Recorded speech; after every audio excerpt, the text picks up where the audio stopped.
মা বন্ধুরে আবেদা পরদানিশী বানায় দেন, ছেলে সন্তানগুলো দিনদার আদর্শওয়ালা বানায় দেন। আল্লাহ মসজিদ মাদ্রাসাগুলো কবুল করে নেন, এর পেছনে যারা টাকা পয়সা পরামর্শ দিয়ে সহযোগিতা করে কবুল করে নেন। আল্লাহ মাহফিল নাজাতের উসিলা বানায় দেন, এর পেছনে এলাকাবাসী মুরব্বীরা যুবকরা যারা খেদমত করেছেন কবুল করে নেন। আল্লাহ আমার প্রিয় ভাই তাওহীদুল ইসলাম ভাইকে আপনি দ্বীনের খাদিম হিসেবে কবুল করে নেন। আল্লাহ তাআলা কামাই রুজিতে হালাল ভাবে বরকত বাড়ায় দেন। আল্লাহ দ্বীনের খাদিম হিসেবে কবুল করে হায়াতে বরকত বাড়ায় দেন। আল্লাহ সবাইকে আপনি মাফ করে দেন, কাউকে খালি ফিরায় দিয়েন না রে আল্লাহ।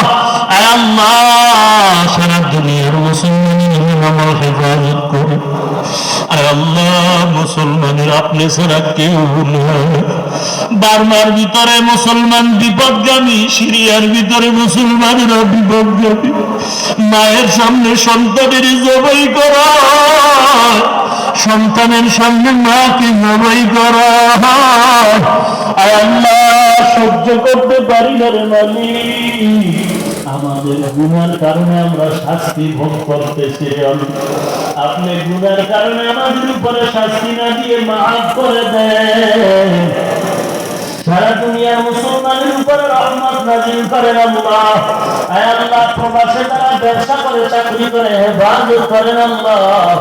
বাংলার জমিন শান্তির জমিন বানায় দেন আল্লাহ।